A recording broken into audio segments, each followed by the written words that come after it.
రండి బాబు దయచేయి. ఎవరు మీరు? అయ్యా, నేను మీ మామగారి మేనేజర్ని. వారు మన దినపత్రిక ఎడిటర్ గారు, వారు మన ఫోటోగ్రాఫర్ గారు. ఫోటో తీయండి.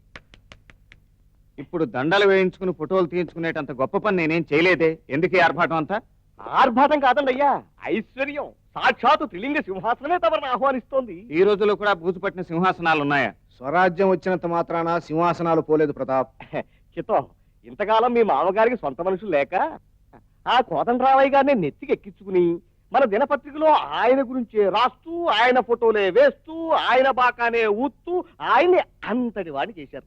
ఇప్పుడు తమరు అంటే ప్లేట్ ఫిరాయిచ్చేసి ఆయన్ని దించి తమరికి పట్టాభిషేకం చెయ్యాలనుకుంటున్నారు మీ మామగారు. అవును ప్రతాప్, అదే నా ఆశయం.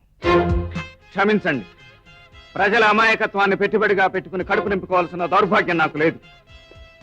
అధికారం కంటే అభాగ్యులకు అండగా నిలవటమే గొప్పదని నమ్మినవాణ్ణి. పదవి కంటే 10 మందికి సాయపట్టంతో తృప్తి పడేవాణ్ణి. నీ ఆశయం నెరవేరాలంటే ఇప్పుడు నువ్వు చేస్తున్న ఉద్యోగానికి వెంటనే రాజీనామా ఇవ్వు. రాజకీయాల్లో చేరు. అవినీతితో రాజీపడి నిజాయితీకి రాజీనామా ఇవ్వలేను. నీతి భోజనం పెట్టదు ప్రతాప్. మేడల్లో నివసించే వాళ్ళు అంత ఎత్తుకు ఎలా ఎదిగారో తెలుసా? ఆ మేడల పునాదుల్లో నీతిని పాతిపెట్టారు. ఏదో ఒక రోజున ఆ పునాదుల్లోని నీతికి ప్రాణం వస్తుంది. పునాదులు కదిలిపోతాయి, మేడలు పేక మేడలా కూలిపోతాయి. గుర్తుంచుకోండి.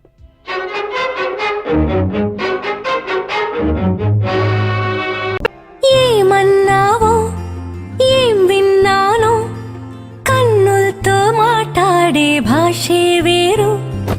ఏదో మాయా చేసావయ్యా, మనసులతో పాటాడే రాగం వేరు. చిన్ని చిన్ని ఆసే సిరి వెన్నెల్లో నా పూసే, గుండెల్లో నీ ఊసే ఒక భాసే చేసే.